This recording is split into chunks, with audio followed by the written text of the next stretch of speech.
Your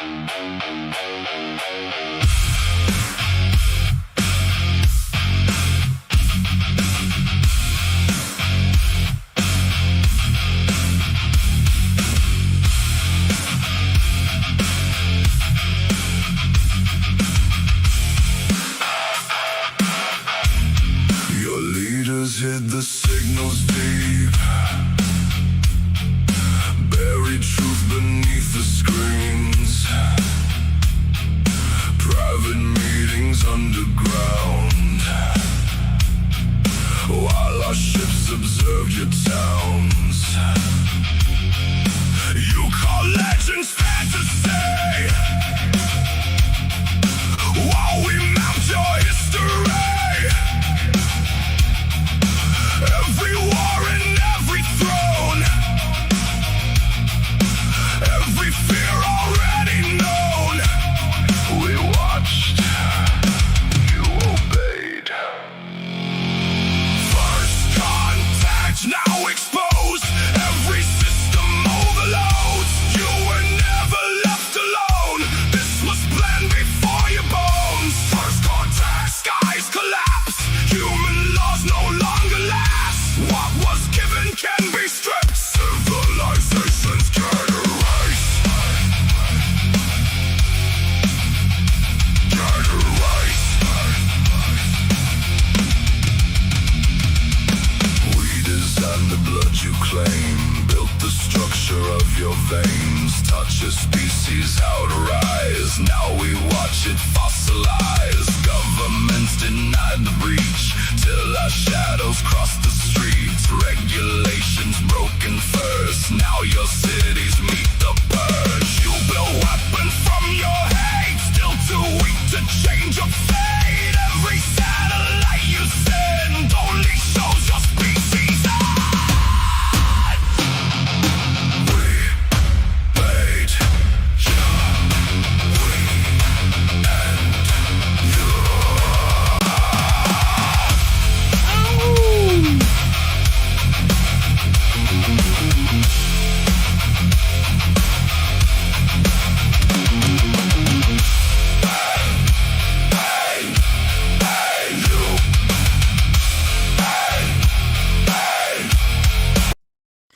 All right. Hey, it won't turn off.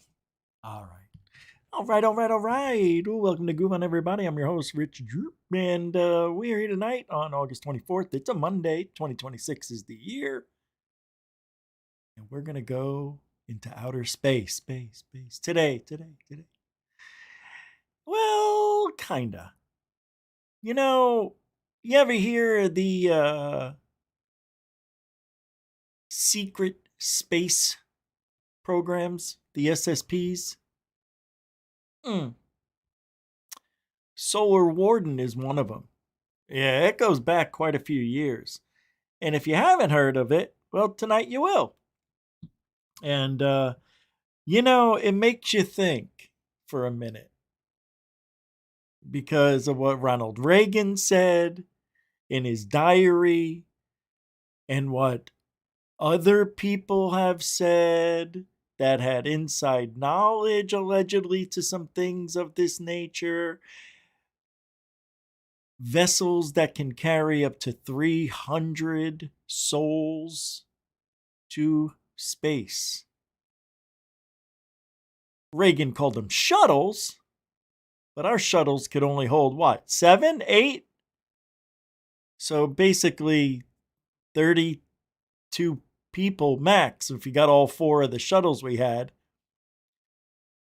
But you're going to hear all that today because, well, I'm not going to tell you everything myself. I'd rather have the Y-Files do it for you. So I have a little video from the Y-Files. We're going to listen to that, talk about how Solar Warden was found out, and what the government is doing about it, if anything at all, if anything now. And that's one thing I definitely think we should know about, because if there are bases on the moon, which is where we're going, then how long have we been there?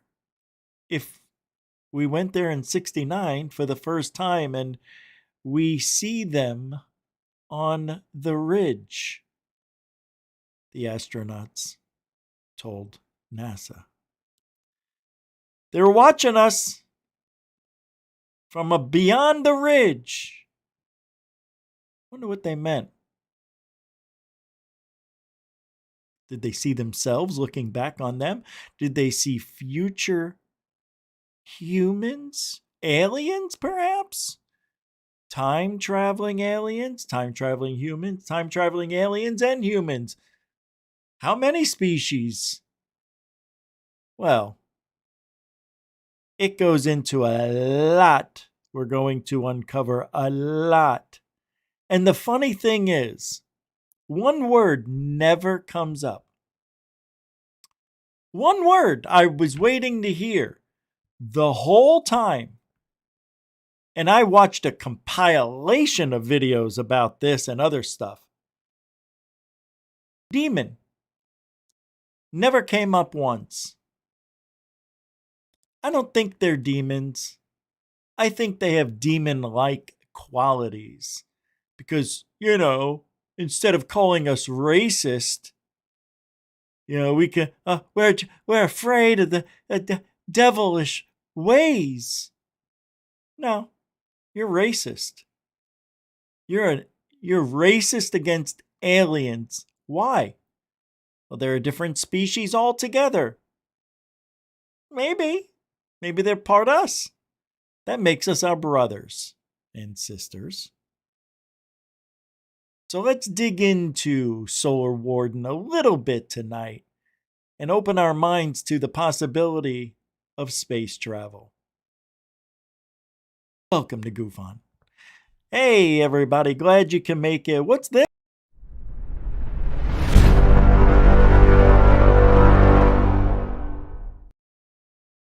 Thank you for being here. So we got a chat room filling up nicely. I appreciate you guys coming here. Hope you had a good weekend, as you should if you're working 9 to 5, Monday through Friday, or 8 to 4, or whatever. Work sucks. How many people here love their job? How many people thought they would be doing that job now when they were a child? Really? You thought that, Rich? I did. I always thought I'd be doing some sort of like a news show or sportscaster type of thing. Really. Well, when I was 6 years old, I hold it. I don't want to hear it.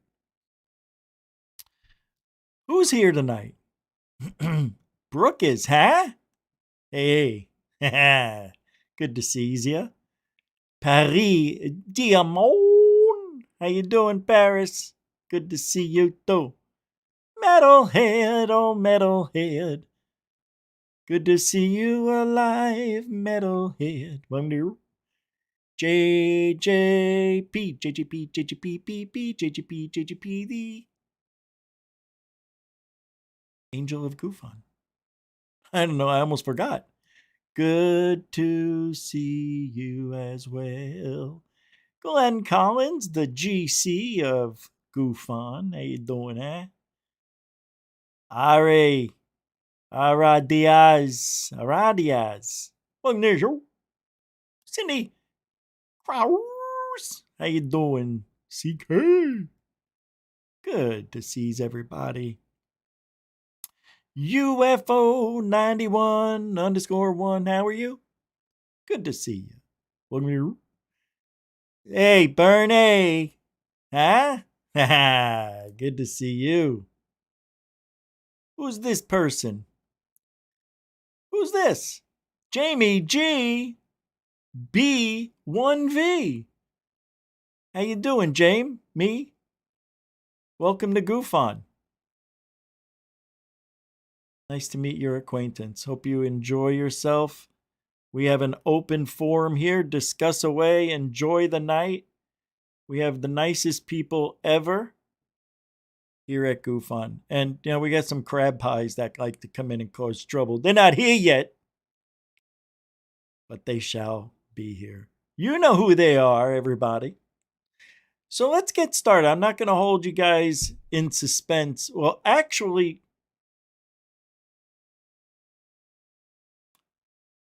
we'll talk news at the end. I think I'm going to switch things around tonight. We'll talk about the news and ufology at the end of the show. Just some sightings and some cool things that I saw that I wanted to touch on. No, maybe not. Maybe not if we have time. Okay. So from the Y-Files, this video is called America's Secret Space Program and the Alien Connection Solar Warden. And I think this is really interesting, only because how it was found out. And if you don't know, you're going to know, but you guys know. Don't you?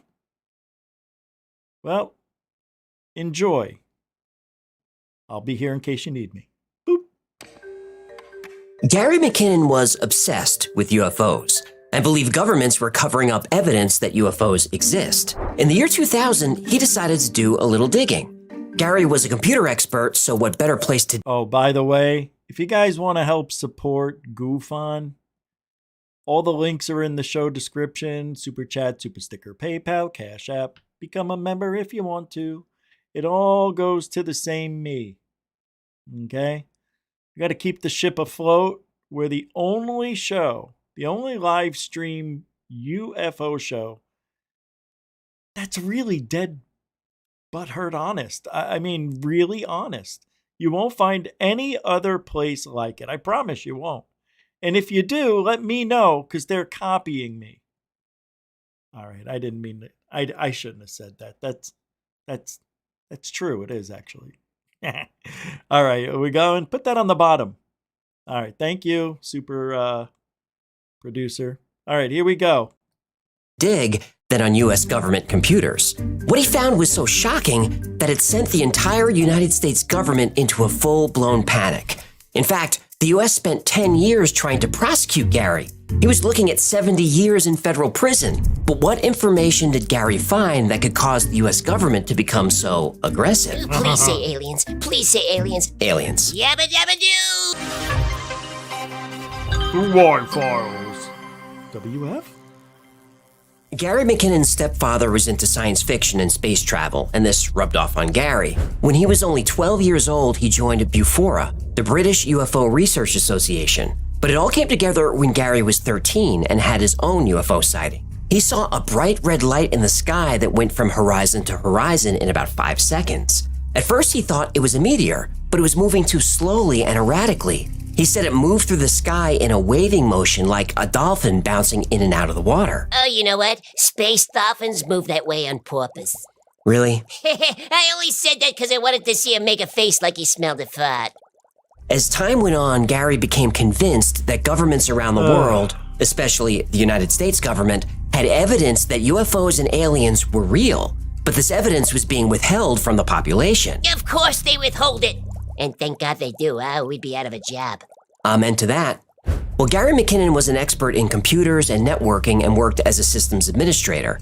Even though he was good at his job, he was bored with it. His real passion was UFOs, a passion that was becoming an obsession. And if the government was hiding information about UFOs, he was going to do something about it. Idle fins are the devil's playground. That's something I teach all my guppies. Gary knew that both NASA and the U.S. Department of Defense use Windows, which he described as a operating system. Using skills he learned as a sysadmin, he wrote a program to do one simple thing: check the passwords of all computers on a network. He wanted to know if they used the word password as a password, or if they used no password at all. His program ran for a year and found hundreds of wide-open government computers. To this day, he insists he wasn't hacking or attacking the computer systems. He said it was more like going fishing for information. Fishing, huh? That phrase is a microaggression. Save it for Twitter. Eventually, Gary found computers inside the U.S. Navy, U.S. Space Command, and NASA. But he didn't find anything interesting until he stumbled across... Aliens? Not exactly. What did he find? He found a spreadsheet. Sometimes you are so disappointing.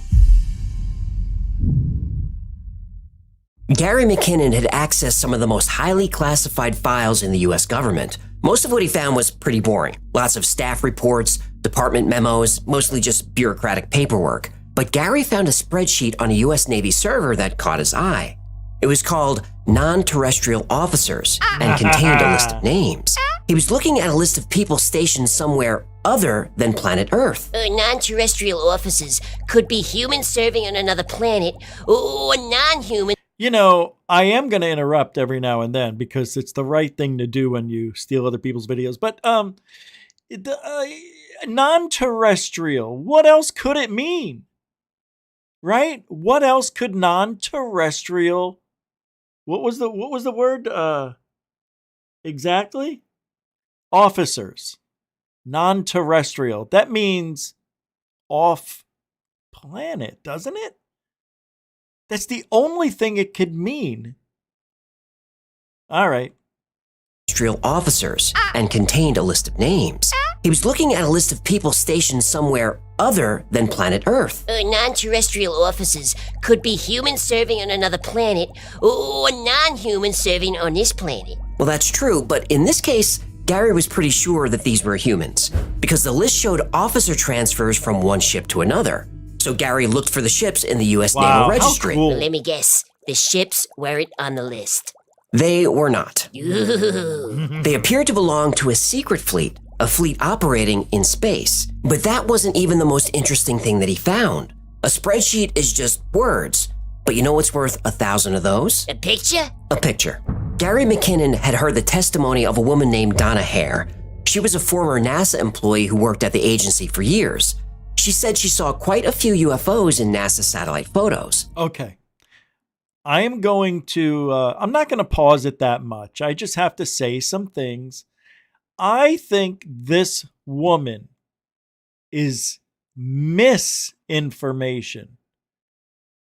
Or is it disinformation? See, doesn't she sound like this other guy who walked in? Because you're going to hear her say the same thing almost verbatim. She walked in on this guy, had some stuff laying out or on the computer screen and saw some, UFOs. And then he says, oh, we have removed them. We heard another guy say this in Stephen Greer's The Disinformation thing in 2001. He said the same thing. He said, oh, I thought it was going to be on the news the next day that we found this, that, and the other thing, and lo and behold, nothing happened. Right? Remember that guy? Oh, I got to find his name. But she, to me, is untrustworthy. I just got a weird vibe from her. But the photos, both physical and digital, were always altered to remove the UFOs from the images. Oh, you don't say. In the 1980s, Donna was working for NASA at Johnson Space Center. Specifically, she worked in the highly secure area known as Building Number 8. One day, Donna stopped by a coworker's office about something completely different. When she walked in, this coworker had a satellite image on his computer screen. He showed her a white cigar-shaped object. He asked her what she thought it could be. She said it might be a blob on the emulsion or a scanning defect. But then he pointed to something that made Donna have to catch her breath. The object was casting a shadow on the ground. So whatever it was real. Gary was intrigued by the story and thought Donna Hare was telling the truth. Since he already had access to NASA's computers, he wrote a program to search for the image. He narrowed his list of hundreds of computers down to just a few inside Building Number 8. Naturally, they had blank passwords, so he logged into them one by one. Most of these machines had empty desktops, but one computer had folders named raw, filtered, processed, and unprocessed. This was exactly how Donna described the computer in Building Number 8, so this was the one. The folder labeled unprocessed contained an image, but the file was huge so Gary couldn't download it, so he tried to view it on the remote desktop. So Gary McKinnon clicked the file and watched as the image appeared, pixel by pixel, line by line. At first, he saw nothing but blank space, but then the hemisphere of the planet began to form, and then he saw clouds. And then, about 2/3 of the way down, he saw what he was looking for, a spaceship. Gary saw a large silver cylinder, completely smooth, no rivets or seams of any kind. But a few seconds after opening the file, Gary noticed the mouse on the remote computer moved, but he wasn't moving it. Uh-oh, the jig is up. Whoever was sitting at the computer in Building Number 8 turned off their network connection, and Gary was disconnected. Oh no, did he get a screenshot? Nope, no time. So the good news for Gary McKinnon was his suspicions were proved correct. The bad news? The U.S. government was onto him. Is this a UFO? And he's smiling at me and he says, I can't tell you that. What I knew he meant was it was, but he couldn't tell me. So I said, what are you going to do with this information?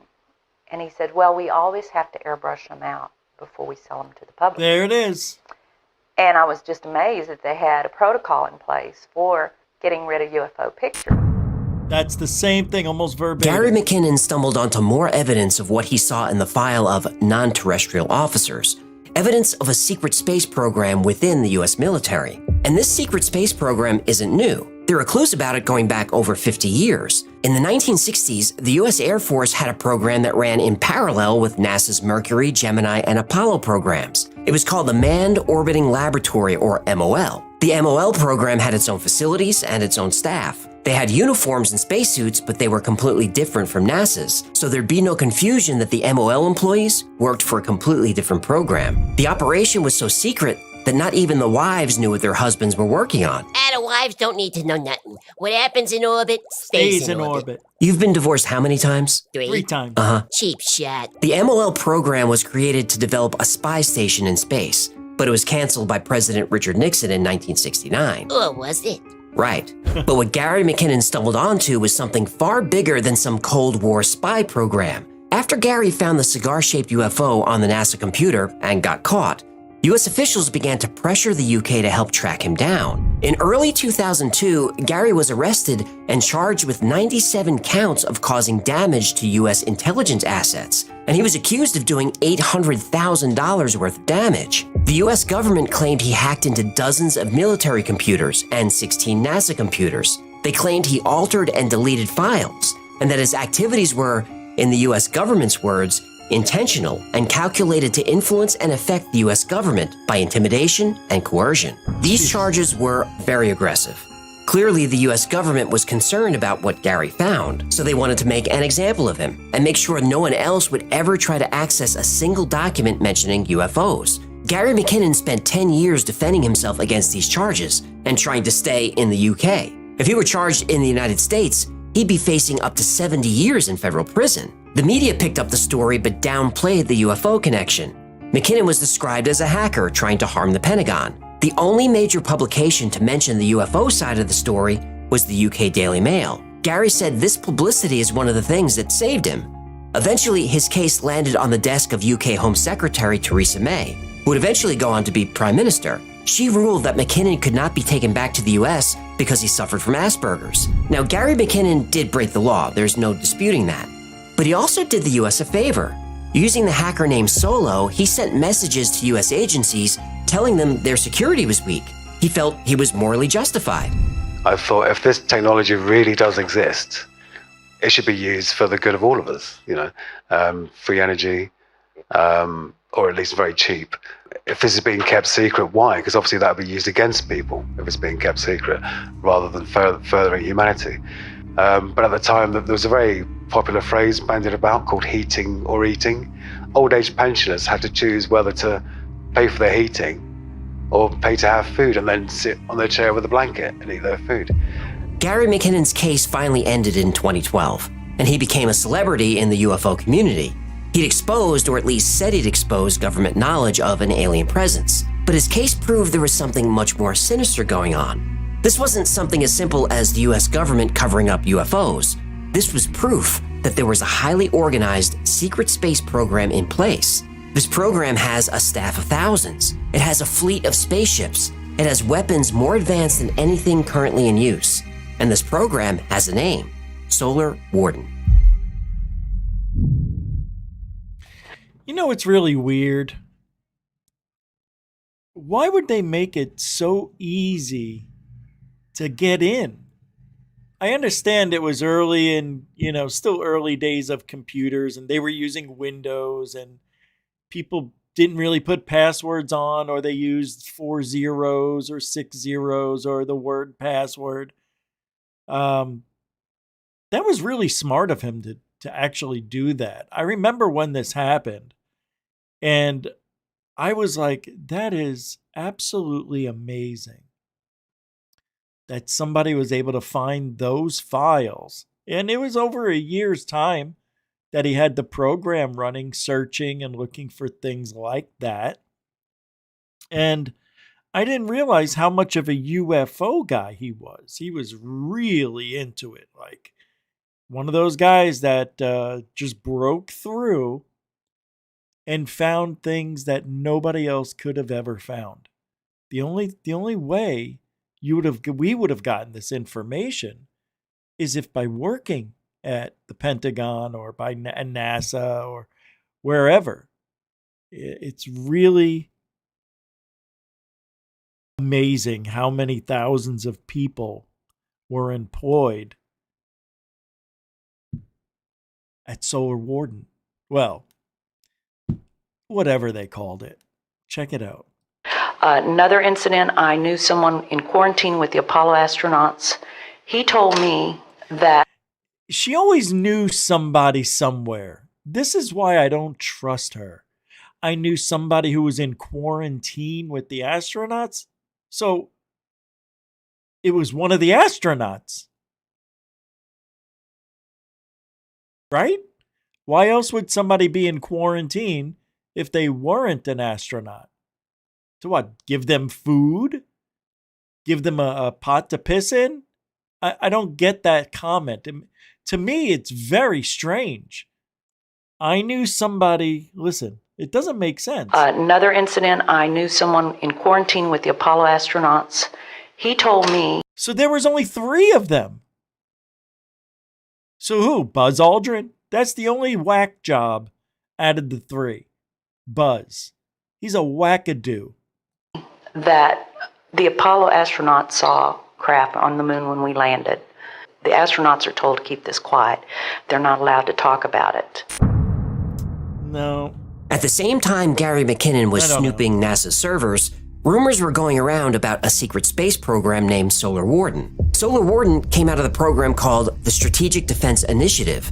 Now, this was a Reagan-era defense program nicknamed Star Wars by the media. Now, this program has multiple space platforms, similar to aircraft carriers. Its mission is to scan the solar system for unauthorized alien intrusions and report those intrusions to the U.S. Space Force. According to the rumors, the U.S. and other nations have treaties that say only a small number of alien visitors are allowed on Earth at a time, but the aliens had been breaking the treaties for decades. Octorans. Everybody knows those damn Octorans can't be trusted. That sounds kind of racist. Save it for Twitter. Touché. As the story goes, Reagan was briefed on the aliens by military and civilian leaders. He immediately became determined to protect the Earth from the alien presence. Now, how do we know this? Reagan said so himself. In 2007, HarperCollins published The Reagan Diaries. This book is an insight into the president's daily life in the White House. His entries aren't written like a memoir. They're just thoughts that Reagan jotted down throughout the day. And on page 334, dated June 11th, 1985, the president made the following entry. Lunch with 5 top space scientists. It was fascinating. Space truly is the last frontier, and some of the developments therein are like science fiction, except they are real. I learned that our shuttle capacity is such that we could orbit 300 people. Whoa, did Gipper let a big one slip, eh? He sure did. Now, if you know the space program, this entry makes no sense. The maximum capacity of a NASA space shuttle is 8 people.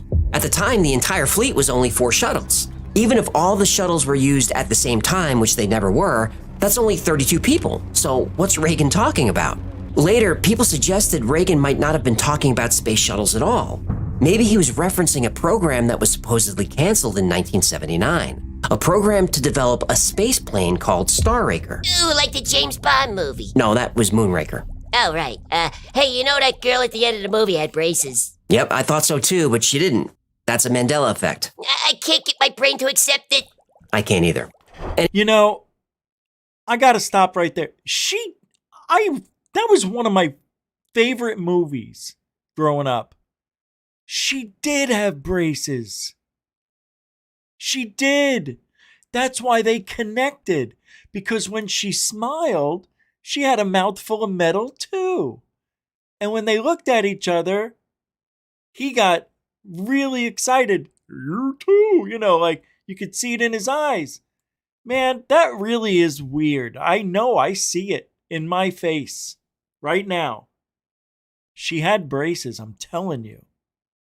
Why do they do that to us? Because the Mandela effect isn't real. Bad memories. Anyway, the Star Raker, unlike the shuttle, could carry a lot of people. It was bigger than a 747.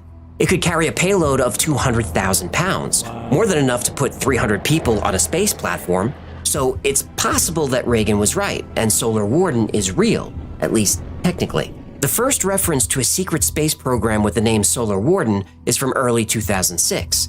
An anonymous post appeared on a bulletin board called the Open Minds Forum. We have a space fleet, which is codenamed Solar Warden. There were, as of 2005, 8 ships, equivalent to aircraft carriers, and 43 protectors, which are space planes. One was lost recently to an accident in Mars orbit while it was attempting to resupply the multinational colony within Mars. This base was established in 1964 by American and Soviet teamwork. Not everything is as it seems. We have visited all the planets in our solar system, at a distance of course, except Mercury. We've landed on Pluto and a few moons. These ships contain personnel from many countries and have sworn an oath to the world government. The technology came from back engineering alien disk wreckage and at times with alien assistance. For a few years, Solar Warden flew mostly under the radar in UFO circles. But in 2012, Solar Warden was back. In November of that year, a Huffington Post article by reporter Darren Perks was the first major news article about Solar Warden. It was also the first to tie in the story of Gary McKinnon. The article claimed that the program began in 1980 and operates under the U.S. Naval Network and Space Operations Command, the NNSOC. The space fleet has 8 massive carriers, each over 600 feet long. Each carrier is staffed by 300 people and protected by about 40 scout ships, and these ships are used to intercept alien intruders. According to the report, there are permanent multinational bases on the moon and Mars that are supplied by the carriers. So that's why we never went back to the moon. Right, at least not publicly. Darren Perks personally investigated the Solar Warden story, and in 2010 he was contacted by a whistleblower in the U.S. Department of Defense. This contact confirmed that Solar Warden is real. While conducting a FOIA Freedom of Information request with the DoD, Department of Defense, in 2010, I had a much unexpected response by email from them which read, "About an hour ago, I spoke to a NASA rep who confirmed this was their program and it was terminated by then President Obama. He also informed me that it was not a joint program with the DoD. The NASA rep informed me that you should be directed to the Johnson Space Center FOIA manager." So assuming Perks wasn't lying, the email response clearly indicated Solar Warden existed, or something like it did, but was canceled by President Obama in the early 2000s. Oh, hey, Paris. Thank you for the $5 super chat. Paris has a question and wants to know, wait, is the Solar Warden the Black Knight? That's still in orbit, circling Earth. Earth? Maybe. I never thought of that. That is interesting. Makes you wonder. Thank you for that, by the way, because that made me just want to tell you guys, okay, so we go to the moon in 69, right? They tell us allegedly never to come back. Yet we've got these huge 600, a fleet of them, 8 of them, 600-foot craft that we've been going to planet on. Seats 300. Shouldn't Russia and China and all the other countries know about this? Wouldn't they have known? Because I want to know, where did we get the funding for all of these I mean, you would think one of these would be $1 trillion. maybe more. And I'm talking back then. When did they see? Nobody knows when these were built. They just talk about it in 2006, and they're already in operation. So going to the moon was for what? Did we go to the moon? And if we didn't, see, that makes me think we didn't go to the moon. And this is all America and nobody else. That would mean we funded all of this. We are the only ones that knew about this? I don't think so. And maybe that's why Russia, when we allegedly went to the moon and won the space race, and Russia didn't believe we went to the moon because they already knew we're already on the moon. Unless they just talked about the ship's technology was taken from a disk that crashed. And if that was the Roswell crash, you mean we just so happened to build 600-foot craft before computers? They have to be alien craft. They can't be a man-made. See, this is the problem I have believing this shit. I don't know what to believe. It is weird. It doesn't seem like... Okay, back then when McKinnon found it, it wasn't like they just put it on the computer and said, let's see if anybody's going to hack this. They didn't think anything about that back in the day. That's why nobody put a password on shit. They just worried about the people inside. And, inside the Pentagon, NASA, whatever. This doesn't make sense. And if it doesn't make sense, something's wrong. And I'm surprised he doesn't bring this up. Because my little brain thought of it. And Paris was thinking, well, wait a minute. The Black Knight, that seems like a Solar Warden ship to me. It sure does. It seems like one of their scout ships. Just, floating around our atmosphere, keeping an eye on us.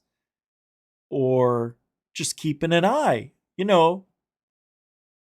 kind of like a lookout for other alien beings. Because there's only a certain amount of aliens that are allegedly allowed to come on our planet, abduct humans, animals, and other things, and then get GTFO.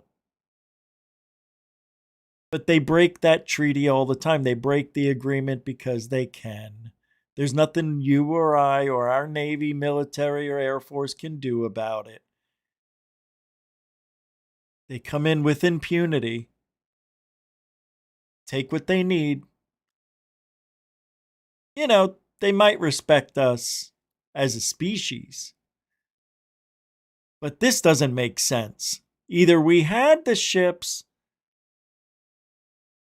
either we built the ships in a record time, right? The way they're showing it on here looks like, there's some sort of anti-gravity metal, some sort of metal used, not stuff like the space shuttle where, you throw a rock at it and it goes through. It's not made of plastic or particle board. These look like Battlestar Galactica type of things. And to me, that would have to be alien made. And that's not what's being said. No. You know what? No. No. Why would they put this in the computers then? Why would there be thousands of people working for this? And I'm not sure any of the names of those people were used to find out and go interview them. There's no interviews with people in Solar Warden. Oh, well,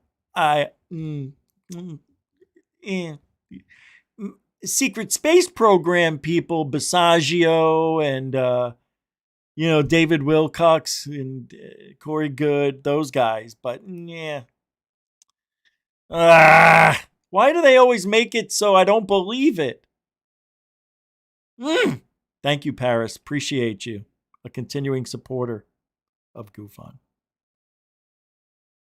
Back to that show. Burks never followed up on his original article, and as you might expect, neither NASA nor the DoD has ever mentioned it. So if all we have are reports from anonymous people, that's not much proof of Solar Warden. But in 2007, we'd get more evidence, and this time, they're pictures. Yeah, we'll see. In 2007, a British amateur astronomer named John Leonard Walson started using a new technique to film the night sky. By attaching special equipment to his telescope, he records objects in visible, infrared, and ultraviolet spectrums. He then takes the clearest frame from each band and combines them. This process is called luminance layering. Walson first used the technique to view the space shuttle and the International Space Station, and experts confirmed that his technique works. Wow. But things got really weird when he started recording videos of stars in the sky. Walson discovered that many of the stars are not stars at all. They're in fact massive, highly reflective space platforms, exactly the type that Solar Warden uses. What? Some platforms have solar panels. Others have what looks like weapons attached to the structures. He said some of the objects look like spaceships from Star Trek that might be used by the Federation or Klingons. Oh, what do toilet paper and Captain Kirk have in common? Please don't. They both fly past Uranus and wipe out the Klingons.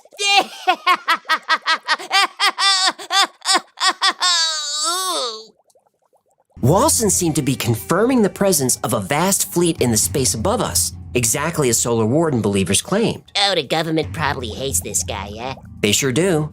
Not long after releasing his images, the infamous black helicopters appeared, flying very close to his house.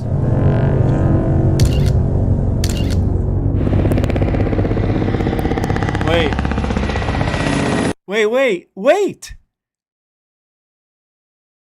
Where are those types of pictures since then?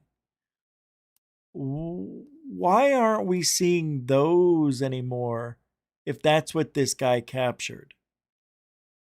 He said he pointed them at stars and got those images of platforms with some sort of reflectors on it and shit like that. How come we don't see those anymore? You see what I mean? It doesn't make sense. All of a sudden, this one guy figures out luminescence stacking, or whatever the hell he called it, figures out a way to look at these things, and he was the only one to ever do it? Because I haven't seen anything like that since. No.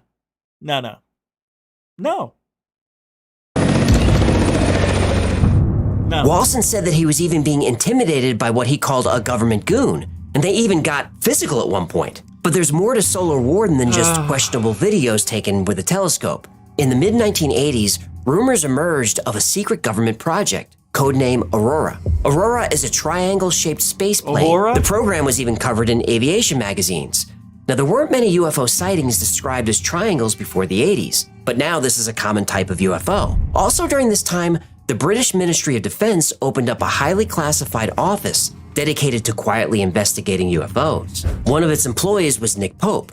Nick said on the wall of the main office was a large photograph of an object known as the Calvin UFO, which was taken near Calvin, England on August 4th, 1990. The original photo has disappeared, but it depicted an 80-foot-long wedge or diamond-shaped object in the sky being chased away by a Harrier jet. This happened in front of civilian witnesses who took the picture. Using the recollections of people who had seen the actual photos, computer artists later recreated the image, and that was the last anyone heard about the UFO photo. But in 2022, a former British intelligence officer named Craig Lindsay released a scan of what he claimed was the authentic, original Calvin UFO photo. It showed the diamond-shaped object, the Harrier jet, and the fence in the foreground almost exactly matching the artist's rendering of the scene. Lindsay's photo was confirmed by experts to be authentic. So it was real. Well, no. Well, maybe. Probably not.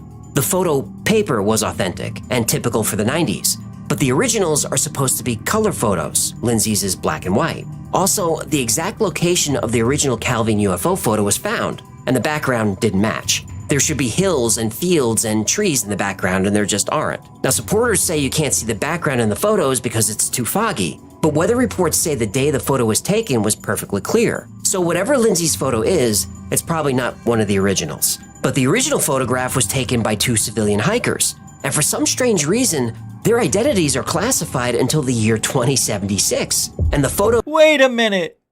You know, I always had that in the back of my mind. Why don't those people come out? Are they dead now? Are they? Why didn't they come out?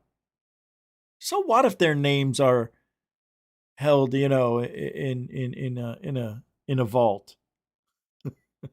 Why didn't they just come out and say, I've got the real footage right here.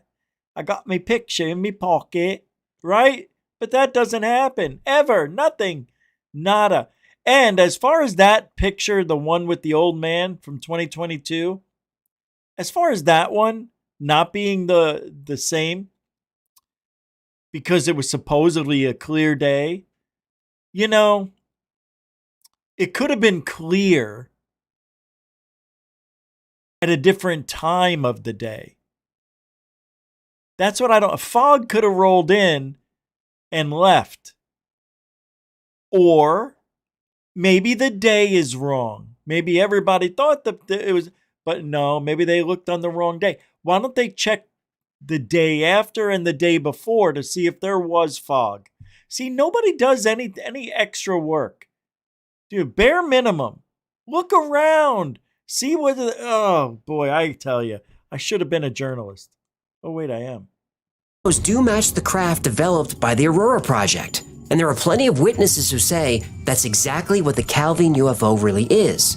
So unless the original photos are found or we can speak to the hikers, we may never know what the object really was. Now, skeptics of Solar Warden say it's too difficult to keep such a large program secret, that people who were part of the program would talk. And they're right, people would talk. In fact, they did. Oh? The Air Force. I want to thank Jeanette for supporting GoofOn with a PayPal support. Jeanette, a continuing supporter of GoofOn, the angel of GoofOn.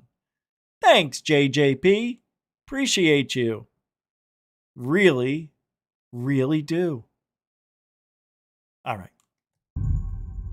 The Air Force official response to any reports of that nature is that we have no such program.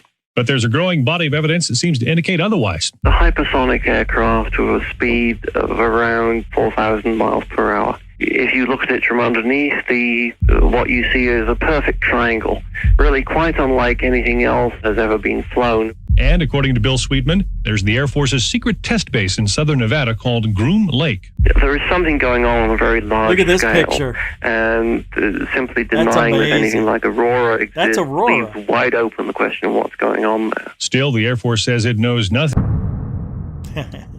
Shortly after the Solar Warden story emerged, several witnesses came forward, each claiming to have been a part of the secret space program.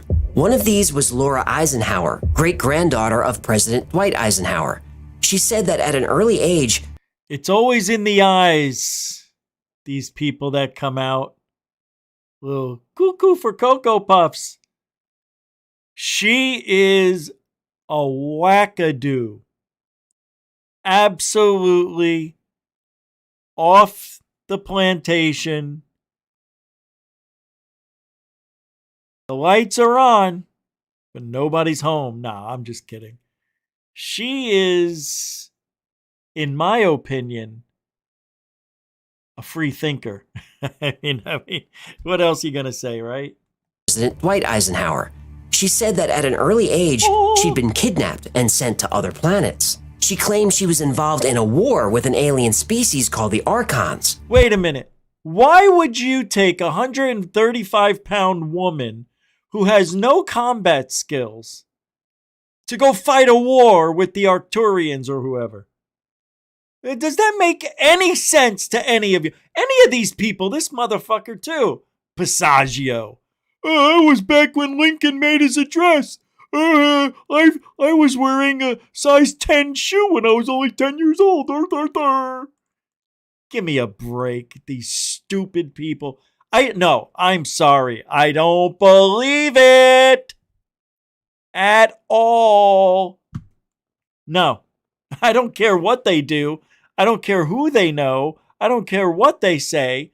They have no proof. And their stories are bunko. Absolute bunko.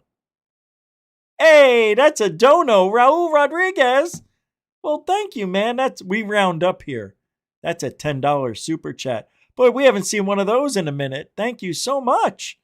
I appreciate the love. That's a super dono. You guys know what a dono is? It's a donation with no comment or sticker. It's just pure love for the show. Or me. Get out of here. Thank you, Raul. Appreciate you, buddy. Thank you for hanging out. Appreciate the support. Throwing it down. Thank you. But this guy right here, cuckoo for Cocoa Puffs. Andrew Basiago was another whistleblower. He said he was recognized at an early age as an ideal fit for a secret space program. 10 years old? What was it, 10 or 12? 8? Come on. Oh, yeah, they're going to take him, right? Put him back in 1865 or whatever year it was. And then age regress him back to the 10-year-old. No, oh, boy. He claimed that he used a teleporter, not a spaceship, to travel to Mars on many occasions. And while on Mars, he engaged in armed conflict with alien species. And by 2015, Does that guy look like... Oh, why doesn't anybody ever bring that up? There whistleblowers. What am I hearing? I hear bells. What was that?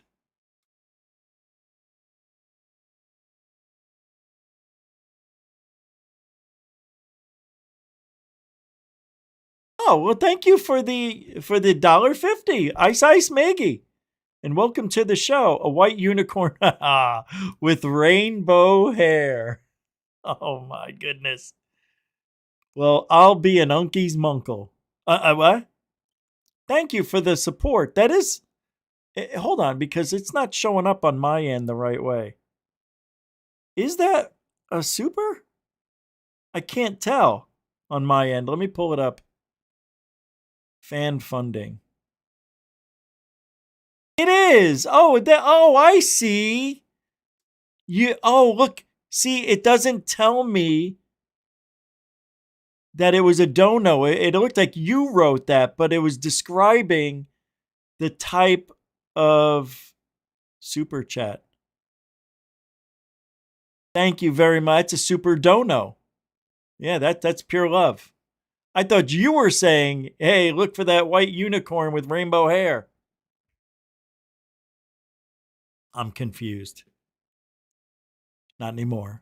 Thank you very much. Ice, Maggie. All right, let's get back to Solar. Thank you guys for the nice support. It's a mucho gusto generoso evening here at Goof On. Confirm their involvement, not just in a vague secret space program, but specifically in a program called Solar Warden. Corey Good said he was removed from his old life in the 1980s, then reverse-aged 20 years and recruited into a secret military program. Ugh, I'd like to reverse age 20 years. You and me both, pal. Now, Corey Good described a friendly race of blue avians that were part of a super federation of aliens. The Federation is trying to help the human race fight off alien invaders, including a reptilian race. Lizard people? From outer space? Yep. So most of these unwanted... Bernie Muro throwing down a $5 super dono. It's a dono type of evening, my peeps. Wow, I'm excited. Thank you, Bernie, a continuing supporter of Goof On for many, many, many years. Thank you, man. Thanks. And I'm glad you're hanging out, too. Appreciate you. Very nice of you guys. Did the stars align?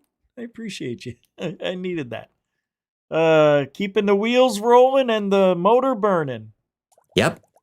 So most of these unwanted entrances into our solar system would be more small groups of ETs or single craft that are trying to be sneaky. Right. Just kind of slip in. Marauder groups that would come in and do hit and runs to come in and take things and leave.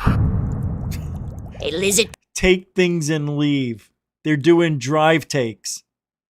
Fly takes. Right? They just zip in, take their body, and zip out. Nobody knows any. Oh, God, how silly. It's so silly.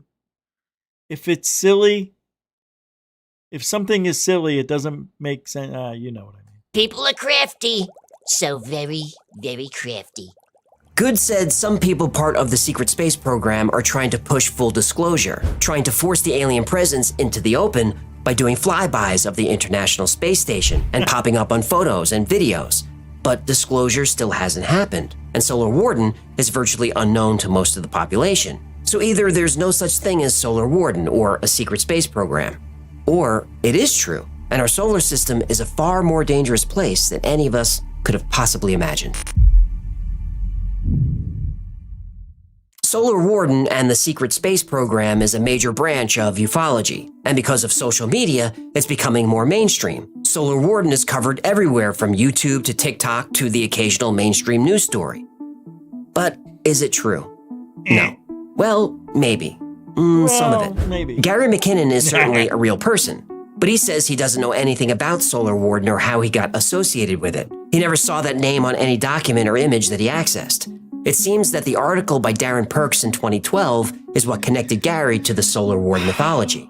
And it's easy to understand the connection. The picture of the ship McKinnon saw sounds a lot like the carrier platforms in Solar Warden stories. But even if Gary McKinnon saw a picture of a UFO, and I believe he did, it's a leap to go from one photo to a huge secret space program conspiracy. Now, other aspects of the story, the carriers, the fighters, the large crews, and the guarding of the solar system, these sound like the plots of well-known science fiction books and TV shows. For example, a spaceship, moon bases, and fighters that monitor the solar system come straight from a 1970 British TV show called UFO. Ooh, is that the groovy one with the moon girls in short skirts and silver cat suits and purple wigs? That's the one. I mentioned the short skirts. You did. It's a great show. It's really, he's such a good, I always liked the way he's a good, kind of... Okay, snap out of it. Sorry.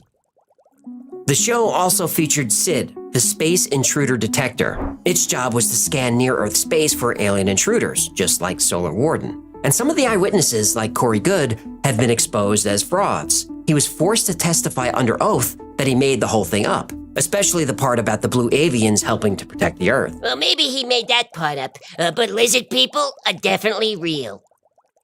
Eyewitnesses like Laura Eisenhower and Andrew Basiago may be telling the truth, but their stories are a hodgepodge of every science fiction trope you can think of. Time travel, teleportation, zero-point energy, and the list goes on. Now, I'm not saying they're lying, but I am saying they both tell very convoluted stories. The only aspect of Solar Warden that holds up to any scrutiny is Gary McKinnon's personal testimony. But unfortunately, that's all we have, his word. Now, think of the logistics involved in something like Solar Warden. In order for it to work, every nation on Earth would have to be involved. Thank you. Russia, China, the US, and really every industrialized country on Earth is aware when any other country launches a rocket of any kind. You couldn't put a fleet's worth of equipment into space without somebody noticing. You'd also have to constantly be sending food and water and air into space to resupply the fleet. Or they raise their own livestock in space, and they grow vegetables with hydroponics. What do you know about hydroponics? Let's just say in college, I was very, industrious. So if Solar Warden does exist, that would mean every nation on Earth has set aside their differences and come together for a common goal. That's actually a nice thought. Unfortunately, that common goal is protecting the human race from destruction by an alien invasion. Now that's terrifying.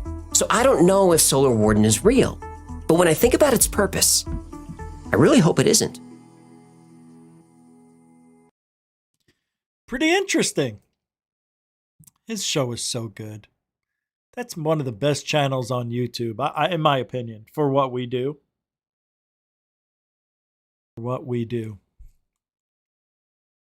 So I don't think it's legit. I just don't. I don't see how. There's too many things that that you heard me talk about that contradict the possibilities. So either we built these ships and built them before we made and built the shuttles. Why wouldn't we have made the shuttles with that technology? It doesn't make sense.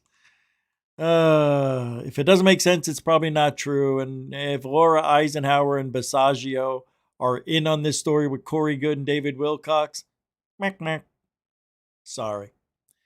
So let's go into reality can sometimes be even crazier. I don't even know in this field what is reality. It's whatever you want it to be, obviously. Whatever you believe in. Because if you're a good storyteller, you don't even need evidence.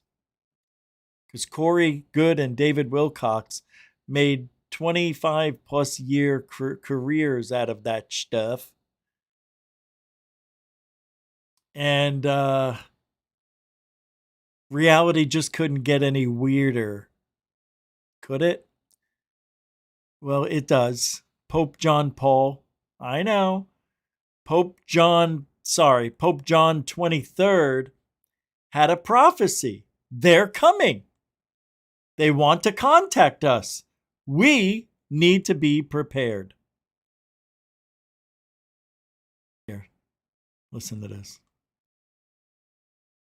What happened was that we had Pope Pius XII that in the early 1950s had in the Vatican Gardens an encounter of the second kind, because it was almost like the Fatima miracle appeared in the Vatican Gardens. But then the Pope that succeeded him, who was a Mason and a Rosicrucian, Roncalli, who became Pope John the 23rd, he actually, when he was initiated in France, but then he was sent as Nuncio Apostolico before becoming Pope to Istanbul.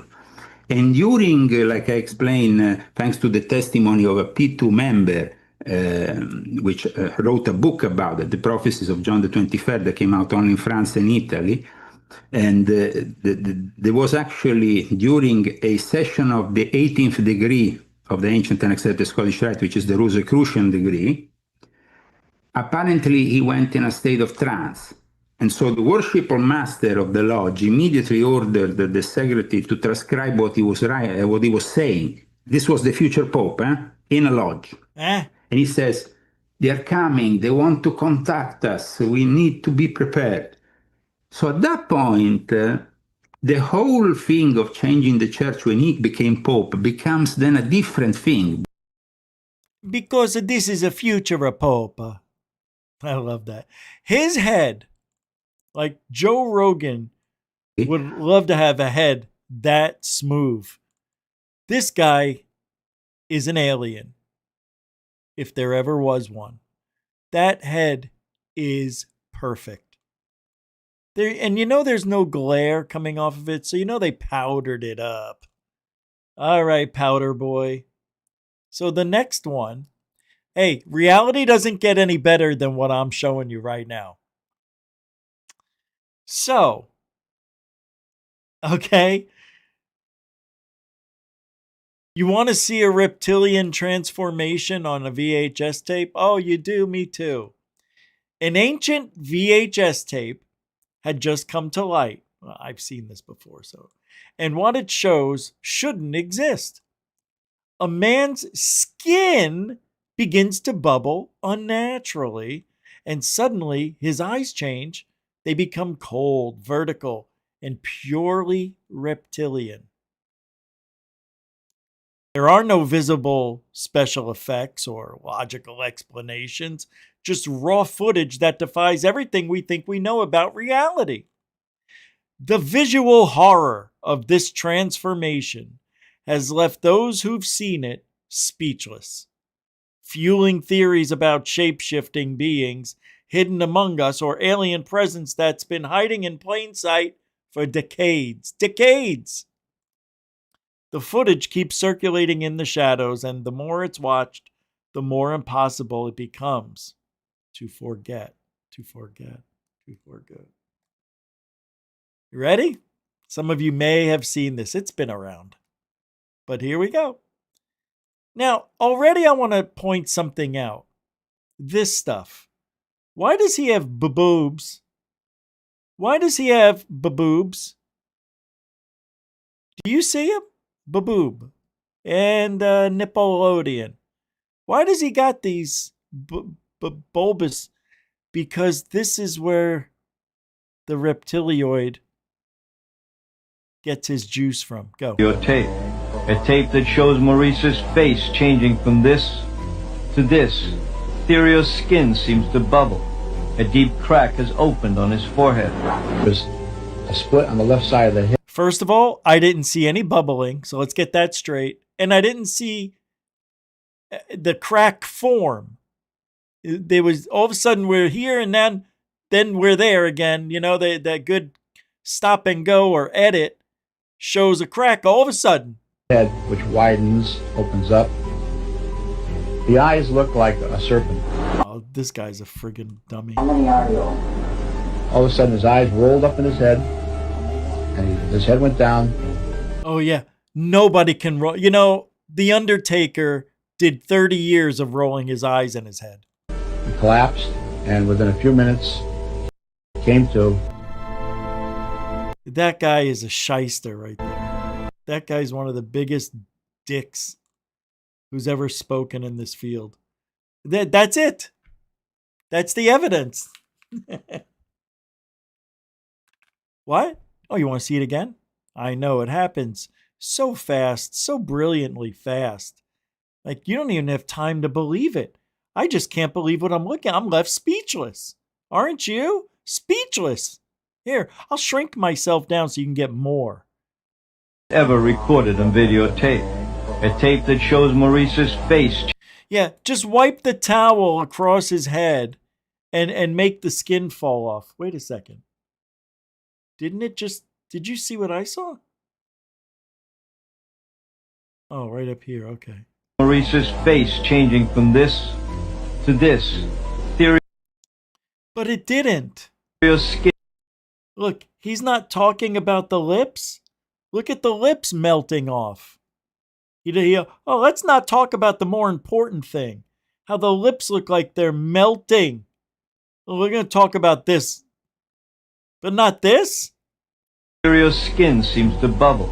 A deep crack has opened on his forehead. Has anybody ever heard of a mask? There's a split on the left side of the head, which widens, opens up.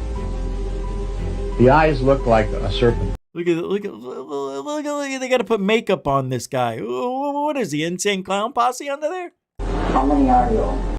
Look how bad this looks. All of a sudden his eyes rolled up in his head. Because he's wearing a mask. That's all it is. And his head went down, he collapsed, and within a few minutes, he came to. And he was speaking in reptilian. I'm gonna eat you, Stupid.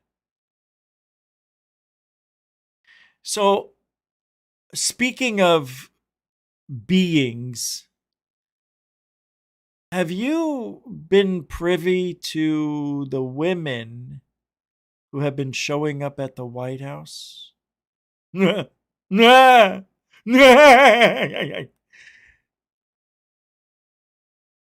they don't need to be creatures of the night to be weird.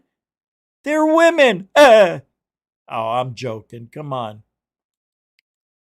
Aliens have taken over the White House is the title of this one. The internet is losing it over these bizarre videos. The internet has officially entered another dimension. A video of Trump's SBA administrator is going viral because people cannot stop talking about how bizarre she appears on camera. To me, just everyday normal.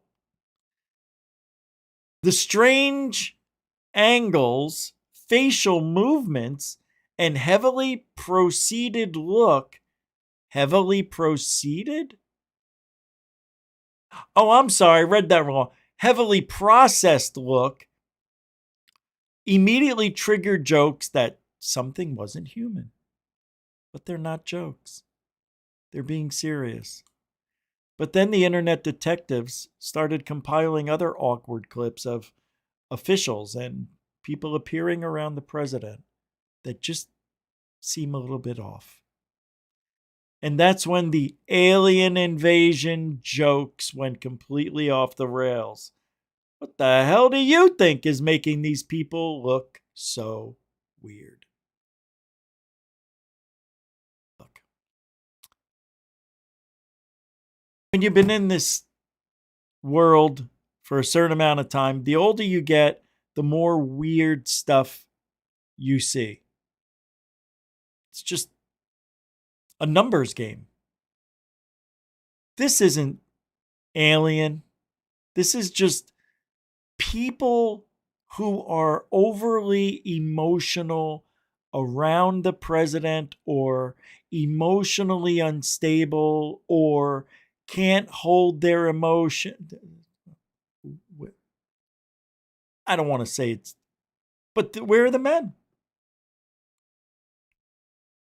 I'm just being a misogynist right now, and that's okay. I'm allowed to be. I choose to be me. Here we go. All right, guys. Alien invasion at the White House or just crazy-eyed women? The White House. That's what the internet is saying after watching this video of Trump's SBA chief. Yep. We're all ready, so. Okay. Administrator, we have some questions for you here at TikTok. What's going on, Mac? First of all, are you in the cabinet? Well, actually, I am. After I had an incredible conversation with the president by phone to become SBA administrator, he texted me and said, actually, you're going to be in the cabinet. That's a really big deal. And it is because the SBA administrator isn't guaranteed a spot in the cabinet. But because President Trump knows that small business is big business, this is a cabinet spot now. You can say her video. What the hell is so weird about any of that? I have no clue. To me, she just seemed like a bad actor. Somebody on camera, maybe not used to it. You know, when people get on camera, they change. They try to act like a little different for some reason. It's hard to be themselves. But once the cameras are around them a lot, you'll eventually see her relax and let her guard down. She's just nervous. I didn't see anything wrong with anything. I mean, she's tall. Is that why? Because she's got 3-inch heels on? I mean, this guy's probably 5'9". So she's 6'1", 6'3" with the hair bob. What do they call that? A beehive? Oh, okay. Administrator, we have some questions for you here at TikTok. What's going on, Mac? First of all, are you in the cabinet? Well, actually, in this day and age, it's hard for people to see an attractive woman. They're so used to what happened the last 4 years with Biden and looking at all the robust women out there that they're a little bit transfixed when they see an attractive woman actually walking and talking and speaking in the English language like a human, not like a retard. And that's the difference. I am. After I had an incredible conversation with the president by phone to become SBA administrator, he texted me and said, actually, you're going to be in the cabinet. That's a really big deal. And it is because the SBA administrator isn't guaranteed a spot in the cabinet. But because President Trump knows that small business is big business, this is a cabinet spot now. You can say her video looks weird because of the angles and AI editing, but the people pushing the alien invasion theory keep dropping other clips. Videos of people acting strange around the president, and the internet can't explain the behavior. Yeah, because people get starstruck. Did you ever see when Elvis or the Beatles were in town? Those 14 to 18-year-old girls, they lost their minds. They got all hot under their own collars, couldn't understand the feeling they were getting, and that's how some of these women feel when they see a man in power. Even though Trump's 80, he's the most powerful man in the world. That turns some people on. And I don't mean in a sexual way all the time. It just turns them on in a way that they're so excited. Like they can't contain themselves. Hey, Mr. President, I'm sorry. Oh, man. Or they just jitter or make sudden movements. Or they open up their eyes really wide, Like, I think what we're about to see. Now, I saw this. I don't think this is really weird. I think this woman has incredible eyes. And the way the lighting hits her eyes, it makes her look like a crazy person. I don't think she's crazy at all. Anymore. Actually, more than a year ago, where we funded a dozen and more Look, he took a nap, remember? Major research teams to answer the question of what is the cause of autism. It's a complicated biological phenomenon. It's not going to be a simple answer.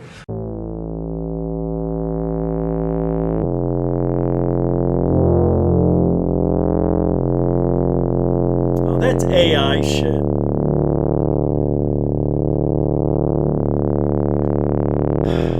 Yeah, that's done. That's either CGI or AI. That's not real. Her eyes weren't like that.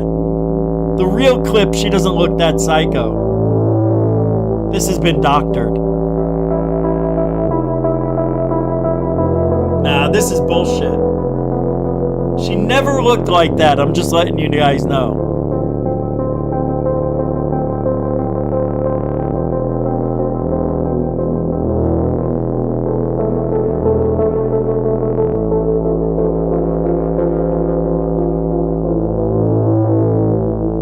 She just has big eyes. That's all it was. She just has big eyes, man. People are mean. I went through all that misogynistic shit for no reason. All right. We're going to get a little more serious. Now, okay. I'm not a big fan of Matthew Brown at all. Now, while some people claim to have very positive interactions, wait, what? Oh, okay. Matthew Brown says, I am very concerned by the intentions of the non-human intelligence.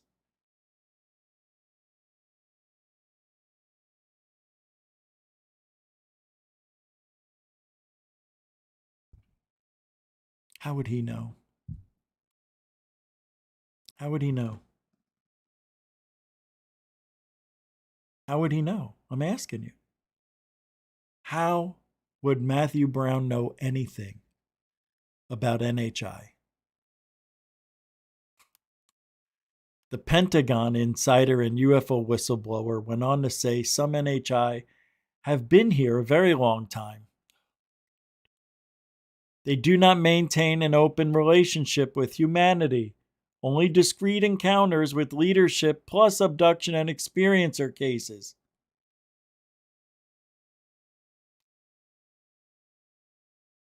What leadership? Who? Who? Putin? Netanyahu? Trump? Stupid.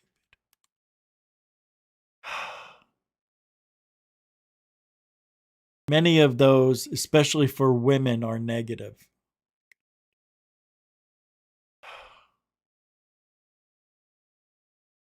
So he's white knighting women who are abductees because women have it harder than men because Oh, they take their eggs and their babies. Men only get anally probed. That's all. And some of us like it. I mean, some men like it. While some people claim to have very positive interactions, there's a very large amount of people who have the opposite, especially women, who seem to, unfortunately, get the worst of it and over a very long period of time as well. That is so stupid. But it's true. Women do have it. Believe all women. Believe all abductee women. He is concerned about possible genetic interventions. If it's true that there have been genetic interventions on humanity at certain points in our evolution, I am very much want to know what it is. The intent behind those interventions. What is being added, removed, suppressed, or enhanced in humanity, and for what reasons? Oh, go ask the leaders. You said it. The leaders are getting abducted and having interactions. Just go ask them. No. I think humanity to some level is a resource to them. A very small group in governments may have a good degree of fidelity on their intentions. This remains a journey to discover into the long-term intentions of the NHI presence here on Earth toward humanity. Oh, he actually talks? Oh, this has got... Oh, he's got Leslie Kane and... Hey, Jeff Nusatelli. I like Jeff.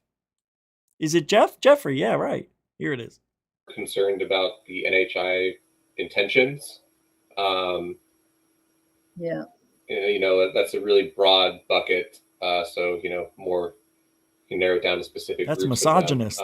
Broad? It seems at least some of them have been present on Earth for a very long time, but they do not maintain an open relationship with humanity, except for very discreet encounters with I already said and, all this. Human. We don't need to watch. Oh, boy. So, I was working on a video. About what's her name? What is her name? The girl who oh my god, I can't remember her name. Well, I'm gonna play this video clip. New information on the Greys and Nordics? Alabama woman's death raises strange questions. Oh my god, I can't believe it. I can't remember her name. What is wrong with me? I'm doing a video on it. I should have been done a month ago. Researcher named Amy Eskridge was discussing this before she died, buddy. The P-47s and P-52s, which means present day plus 47,000 years and 52,000 years, respectively. And the reason they exist starts with an apocalypse-level event in our near future that wipes out almost everything. Humanity splits into two groups. One goes underground, the P-47s, and over tens of thousands of years they evolve into what we know as the Greys. The other group, the P-52s, or you might actually call them the elites, the trillionaires, survives on the surface. They stay more human-looking but grow significantly taller. Sound familiar? Those are the two most commonly reported aliens. Why would we grow taller? Why? Why? That's the dumbest thing ever. Species from every contactee account ever recorded. So they both came back. But why? Project Looking Glass, buddy. A classified program where scientists built a device that could look into the future. And what they saw was that the coming catastrophe was they can look into the future without going into the future. They look into this little tiny glass thing, like a little, spyglass type of thing. And it's in and out of focus, and they can see things. They look this way, they could see over there, and this way. Stupid. Completely unavoidable. No matter what was done to change the timeline, the outcome was always identical. Like something that simply has to happen. So they're not here to save us. Maybe they're here to make sure it happens exactly the way it already did, buddy. Because if they exist, then the catastrophe already occurred. Love the AI. Okay. So we got 2 videos to show you of strangeness. So 3-Eye Atlas allegedly was interacting with the sun. Have you seen this? Yeah, it's leaked footage of 3-Eye Atlas interacting with our sun. You're going to love it. Oh, yeah. Oh, yeah. It doesn't get much better than high strangeness tonight. What you are looking at is leaked footage. Okay, first of all, that looks F-A-F. Fake as fudge. 3-Eye Atlas. That is so awful looking. That doesn't even look close to real. Discharging some type of blue beam at the sun. Now, it's a wonder why they don't talk about. Is that Billy Graham? Oh, what's that? The black guy's name? The guy who's always in trouble with the law? 3-Eye Atlas anymore. But look at this. It is interacting with our sun.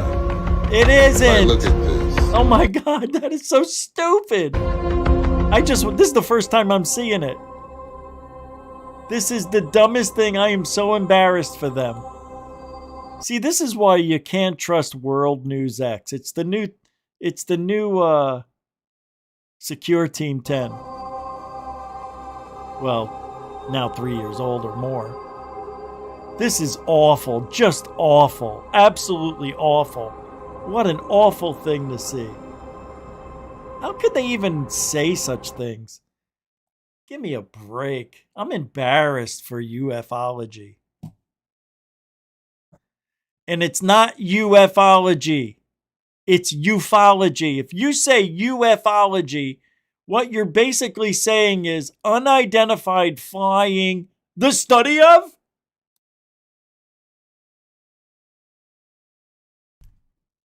All right. So I like the sighting we're going to watch. Dorothy, oh Dorothy. It's a $2 dono from the dit.55 on X. Thank you very much for the love.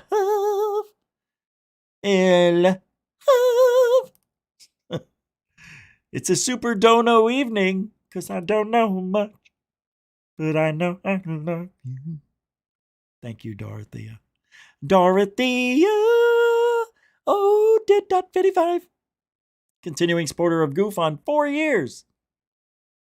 Who knew? So I love these sightings. These are real. And I'm not just being facetious. This is, okay. Now, this was in China just about a week ago, August 14th, 2026. It's a UFO compilation with multiple clips, but the following video is it presents several recordings of UFOs that were allegedly captured in rural areas around Fuyang in China's Anhui province on August 14th. Now, the original camera operators have not yet been independently identified, nor have the exact filming locations. Usually that's a bad thing. The individual capture times or even the initial separate uploads of the clips. None of this has been, finalized, I guess. As this is a compilation of multiple clips rather than a confirmation post from a first witness, each segment should be evaluated separately. The footage is presented for examination and analysis. Viewers are asked to consider both anomalous explanations and conventional explanations and to draw their own conclusions based on the evidence currently available. Holy, is that Mr. D.B. Cooper? Well, I'll be a monkey's uncle. Hey, hold on a second. How you been, man? It's only been a minute. Happy New Year. Happy 4th of July. Hope you had a good birthday. How's Mother's Day, Father's Day? Good? And there you are, man. Thank you so much for being that supporter. You've always been a very generous supporter. Thank you. It's $10 from Mr. D.B. Cooper. 7. Didn't forget. Thanks, man. You're the one who gave me the best gift that I use all the time. I still use it, right? You're the one who got me the Nikon P900. I love that camera. Works like a charm. Use it all the time. Thank you. Thank you very much. Wait a second. Did you just throw down another one? Did you just throw down another one? You did. Ah, there's another one. Well, see? 2 heartwarming super donos from Mr. DB Cooper. 7. See, so much love. Thanks, man. I appreciate that. Yeah, you have no idea. I needed that like a shot in the arm. Thank you very much. Thanks, everybody. Really, there's been a very nice night. It reminds me of the days of COVID. Remember those? Damn. That was fun. Yeah, but thank you for everything. Thank you. What's this? Another one? Is that? Nuh-uh. You're crazy. Oh, man. There it is. You're like an octopus. You've got 3 hearts. How many hearts does an octopus have? 8? Thank you. DB Cooper throwing it down like it's 2024, 22, 21. When was COVID? 2020, right?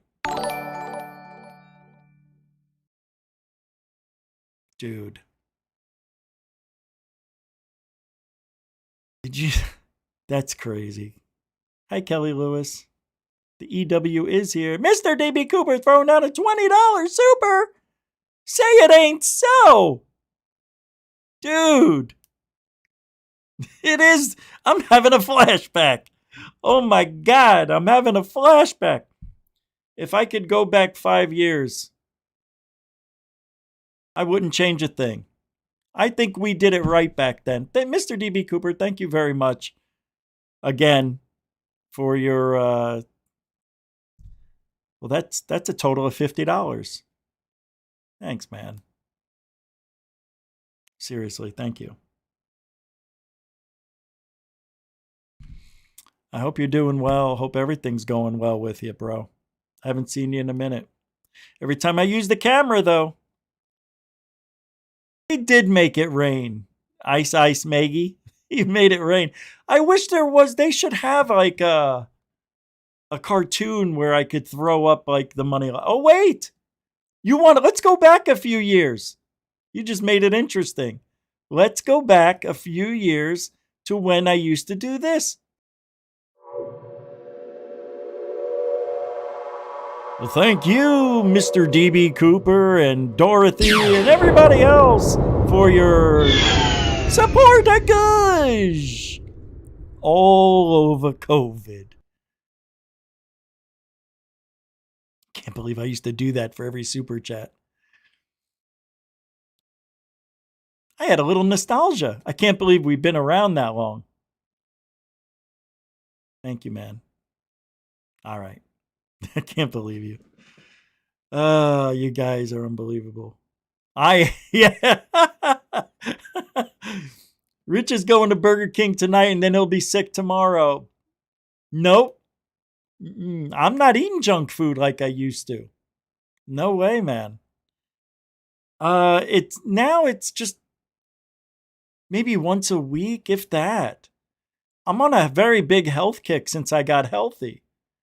Yeah, man, I'm eating really well. And if I want to cheat, of course it'll be Burger King. Like I cheated today, so I can't cheat for a whole week. My, what would I get? Taco Bell. It was a lot of carbs today. Way over my carb intake. Oh, yeah. Yeah. I've gained 14 pounds. 14 pounds in the last 2 months. Yeah. That's funny, though, that you said that, Thor. It's true, right? When I used to get sick, but I can eat that stuff. Farmer John Brown. Hey, well, thank you for hanging out at Goof On. Appreciate you. With the $5, we round up here, just so everybody knows. We don't do $4.99. We round up. For $5, Steve from Truth Seekers said you support false info and liars like that doctor guy talk about. He says you're his next personal projects. Yay! I could use the views. It doesn't matter, man. That guy spent 3 hours on me and made up all sorts of lies. Yeah, that guy's a fraud. Yeah. You know, you can't see eye to eye with that guy. Really, you just can't. Oh, wait.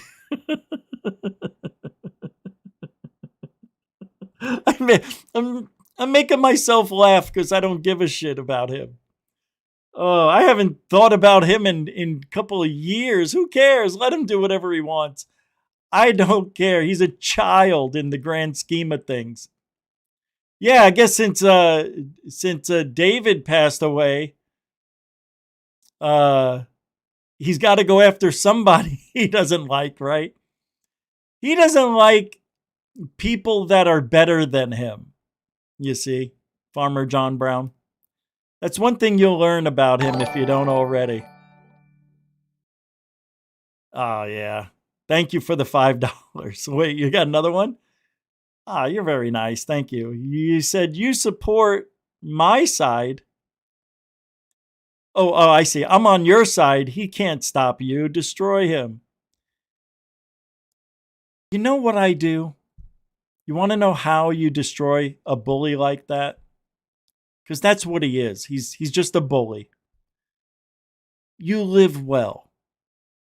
And now that I'm healthy, he's going to try to bring me down. I have progressed to another level of maturity at my age that you could say and do anything you want against me or about me.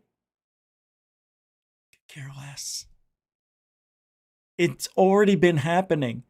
Alien Addict had a guy who used to be on my show as one of my moderators who wanted me to ban somebody because he didn't like him.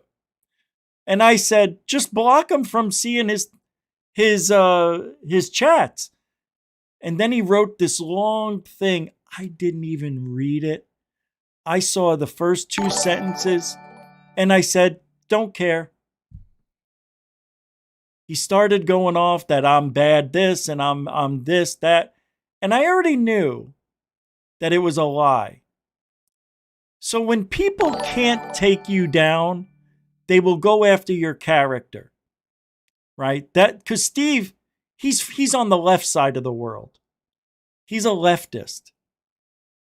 He's very weak. Sorry, Dorothy, I know you may politicize on that side. This isn't about you. I love you.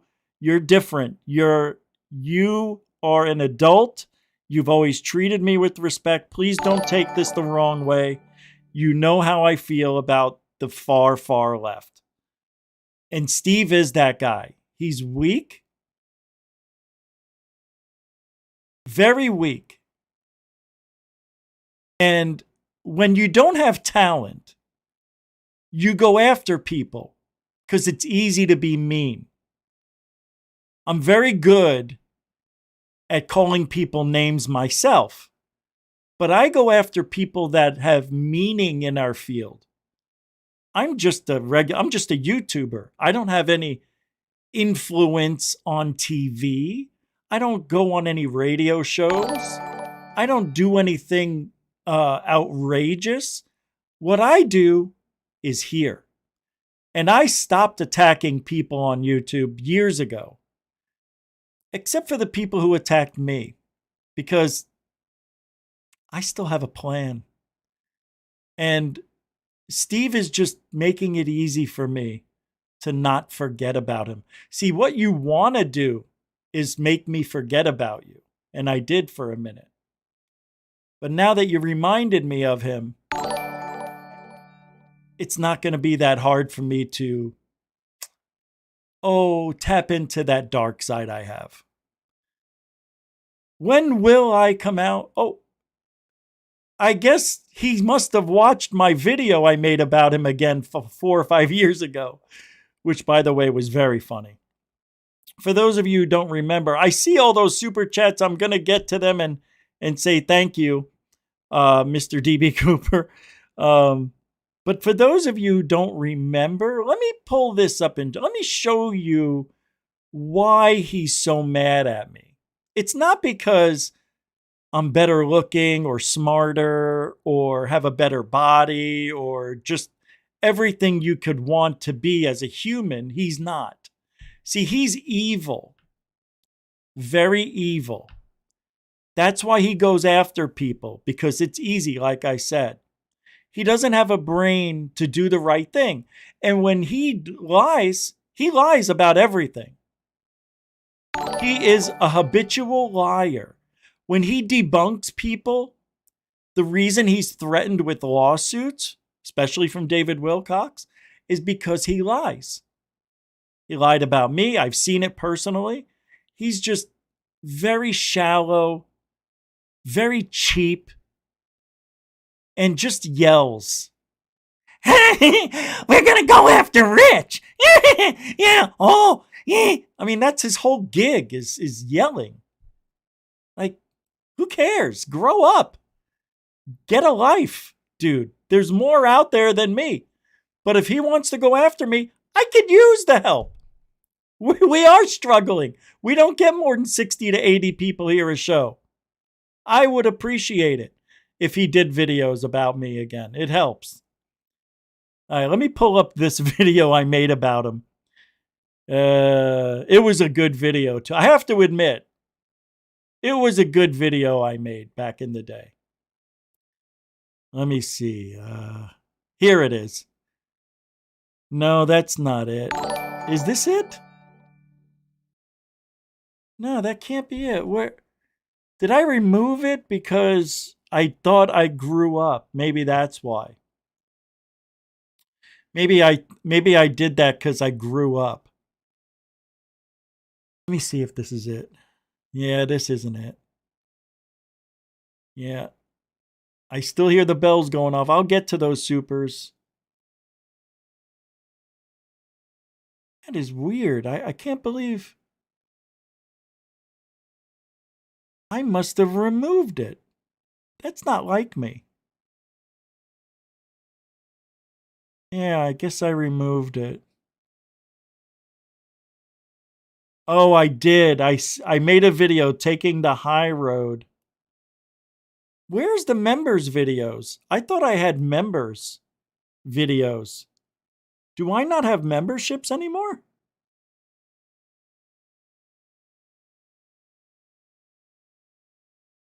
Oh, wait a minute. Hold on.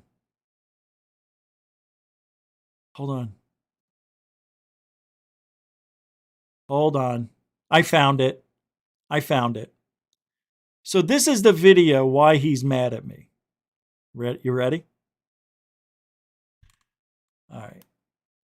So a couple of years ago, I had to get back at him, right? And I'm going to play the whole thing because that's the kind of guy I want to be. It's only 5 minutes. I got to admit, it's silly, but this is the war that we had. And here we go. This is why Scambian, that's his real name, Scambian. And here he is. I called myself Kylo Khan Cambion. I've been busting my hump, trying to catch Goofon, and I just can't do it.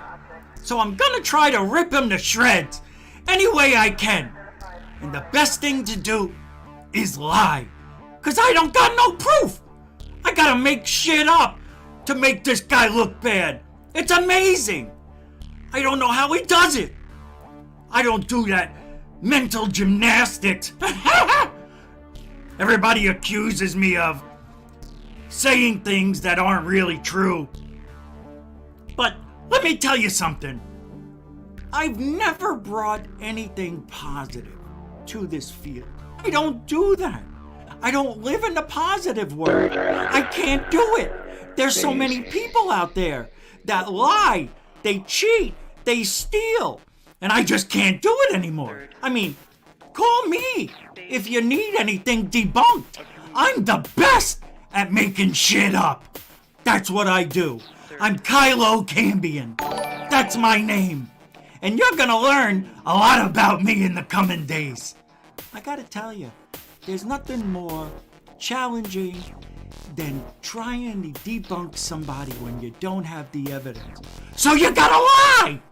That's what I'm doing! I have to lie. I got no choice. I can barely see, you know, because I got one bad ball.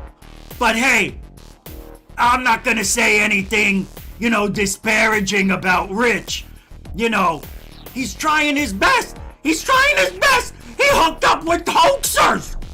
He hooked up with people that lie. They cheat. They didn't even interview Billy. I was supposed to interview Billy Gibbons. I lied. I lied again. I'm just trying the best I can with the little bit amount of energy that I have to do this podcast. I gotta lie for an hour straight. I gotta yell for 2 hours. How does anybody do this? Well, I can do it because I'm a magician and I know how to lie to people. I know how to trick people.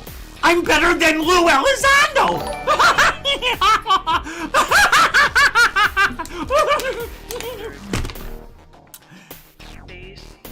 Calm down. Everybody just calm the fuck down. I've got a lot of things I want to say, but I can't really say them all in this video. Just know this, that I'm doing the best I can with the lies I got. That's all I can do. I make enemies every day. If I don't have a new enemy, I'm not me. I'm not me. You know, you can hear a lot of rumors about me, you know, but no better big rumor than Rich Giordano being friends with Third Phase of Moon. What am I gonna do?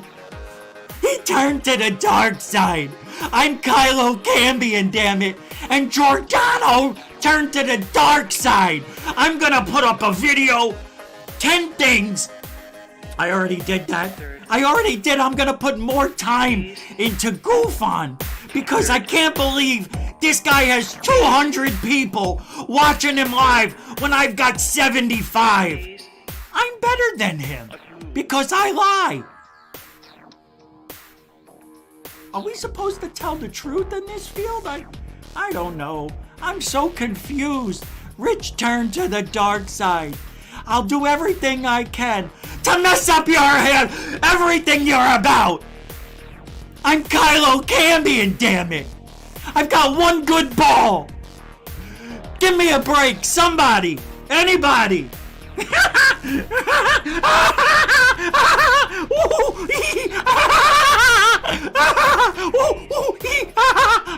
I'm Kylo Cambion. I've lost my mind. All I do is think about Goofon day in and day out. Third Phase of Moon. Them too. I'm gonna hook up with the Out There channel and see if we can rub 2 brain cells together and come up with more lies. I'm Kylo Cambion of Truth Oh. I think I need to change the name of my show to Lying Seekers. Yeah, check out my new channel coming out soon, The Lion Seeker. I'm Kylo Cambion. I've got one good ball.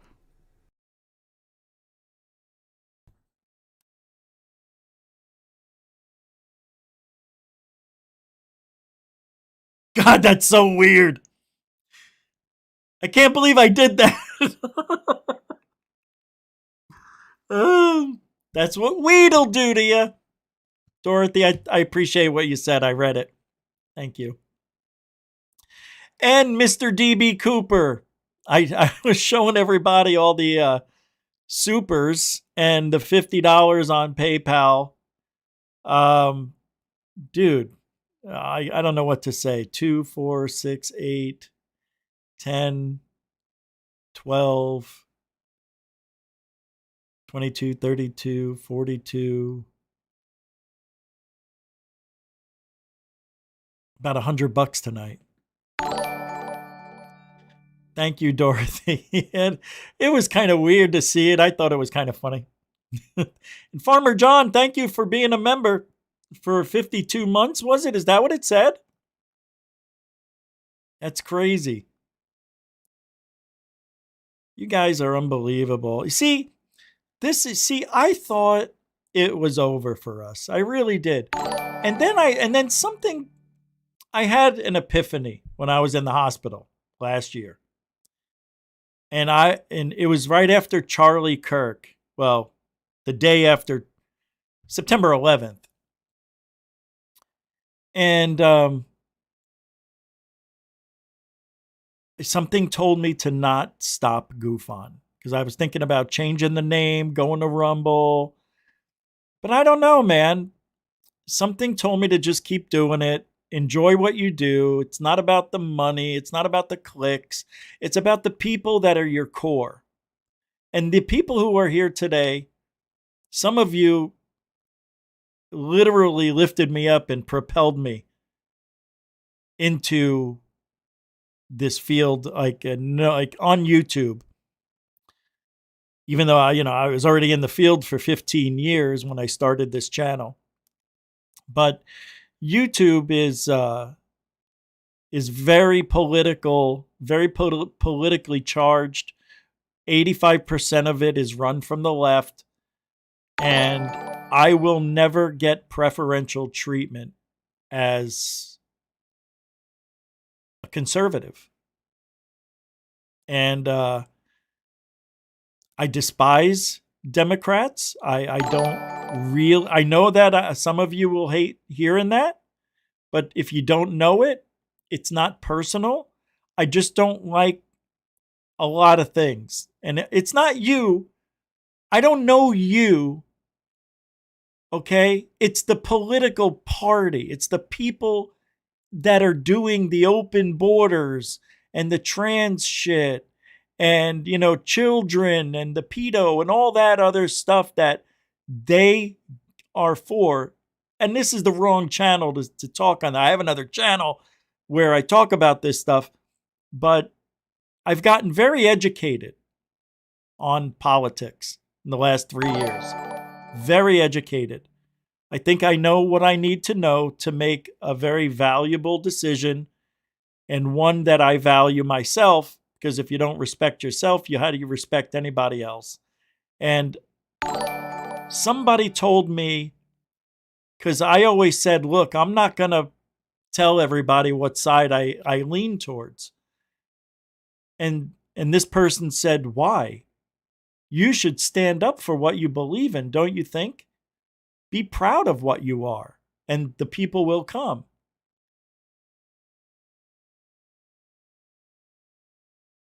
Well, they didn't. Not on YouTube. But I feel better that I came out of that political closet and verbalized my beliefs and what I do like and what I don't like. And look, if it was the Democrat Party that closed the border and don't want men and women sports, maybe I'll change my mind. I would go with them if they were that way. I used to be a Democrat. I did. I voted for Obama. There was no other choice, really. I was a Democrat for a lot of years. Voted for Bill Clinton.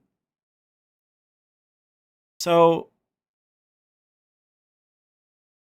it's just the party changed.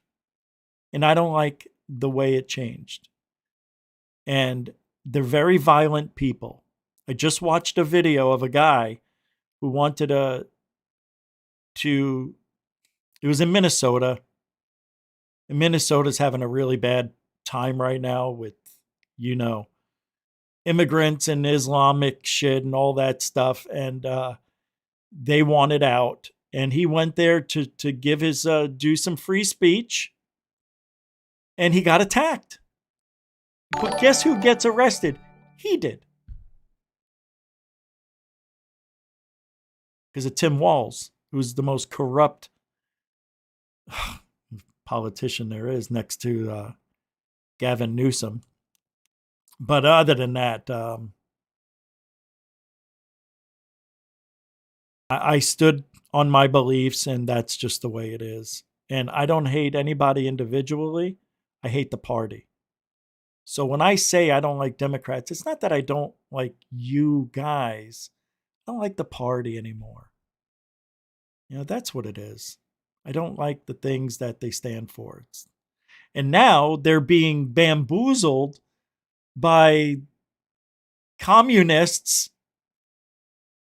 And once the communists take over that party, which they pretty much have, they're going to be pushed to the side, and it's going to be a very scary United States. It already is. I think civil war has begun in Minnesota, and I think that everything we talk about here, UFOs and aliens, is a great escape. It's an escape for me because I get really, really animated and triggered over the things I see that's going on in this world for America. I'm America first. We should be. It's the way I grew up. It's the way it should be. It's why Trump says what he says. But nothing personal against anybody. It's just a very hard thing to watch. But both sides are corrupt. 100%. Metalhead, you are right. You're right. I'm not happy with Trump right now. But I'm going to back him. But no president is perfect. Some are just better than others. If he wouldn't have done this war for this long, if it would have only lasted 2 or 3 months, but I think he likes it, and I think he was shown up by Iran, underestimated them, and he looked stupid. And Netanyahu took advantage of Trump's gullibility and his ego and said, hey, they got this weapon, they're going to use it soon. They've been saying that for 35 years or more.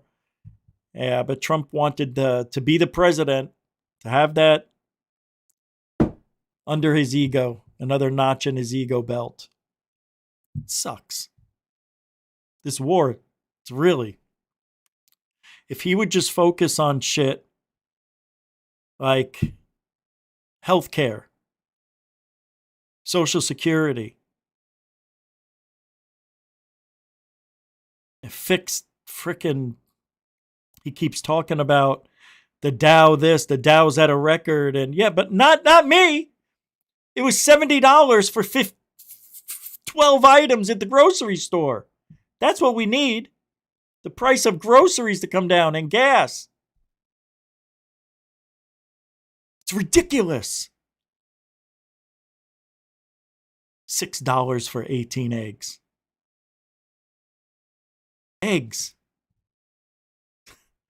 Used to be 50 cents a dozen. Remember those days? Anyway, I'm got a little excited. So I got to thank everybody here because it was a fun night. Yeah, Bernie was a member for 52 months. There you are, Bernie. Bernie Muro was a member for 52 months. Dinkum Ozzy was a member for 52 months. Who else was a member? My scroller is not working. Oh, come on, man. See, this is what I hate. Why doesn't it work? There we go. Come on. All right, let's start over. So I want to thank Paris Diamond, Raul Rodriguez, Ice Maggie, Bernie Muro, Dorothy, Mr. DB Cooper with over $100 tonight. Dude. And the PayPal. Unbelievable. Prince Edward County in 360. A member for 52 months. It's a lot of 52ers. Area 52. Prince Edward County in 360 says, hey, Rich. Hello, all. It's been a minute. Good to see you, brother. Hope you're still here. Farmer John Brown got me going tonight with that $5 super chat. Steve from Truth Seekers said you support false info and liars, like that doctor guy you talked about. Doctor? What doctor? Oh, Jonathan Reed? I don't support Dr. Jonathan Reed. I think, no, not even close. See what I mean, bro? Farmer John Brown, I hope you're still here. That's what I mean. I don't support him. But I support the Cousins brothers, who are my friends, who made the movie, which, by the way, was freaking awesome. And who else here? From Mr. DB Cooper, we've got 1, 2, 3, 25 chats. Dorothy, still funny after all these years. Bernie, Dinkum, and Mr. DB Cooper throwing it down at the end there with a few 4, 5, 6, 7, $2, 8, 9, 10, 10 $2, 11. Oh my God, dude, you're nuts. That's awesome. Thanks again. I really mean that. I don't know how to stop saying thank you. It's just, I know it sounds weird after a while, but that's it for tonight, man. I don't know what else to say. But hey, I'll reiterate, if if the one ball bandit's going to come after me, he's all on his own. Because I don't care. So he's going to say what he wants to say. I don't know what else he could say. I mean, he's already made over 3 hours of videos about all this stuff that I've done, supposedly. You got to laugh, though. You got to laugh. It's like, who cares? Grow up. Mr. DB Cooper throwing down another 20. Just because. And that's a super dono. Many of them were. And right back at you. I appreciate the love. Like, yeah. Thank you. Appreciate it. So, to everybody, thank you. Hope you guys have a great rest of your night. We will be back tomorrow night. And I don't know. We'll see what we got. But Dr. Jonathan Reed, I never said I supported that guy. Never did. Hey, Power Off. Good to see you. Thanks again. And we'll get you out of here with the little metaliction. Same way we came in, we'll go out. It's just, I try to pick a song that fits the evening. Have a great night, everybody. Remember, if you ain't looking up, well, you ain't looking out for ufology. Have a great night, everybody. And alien bless. Peace. Every satellite you send only shows your species.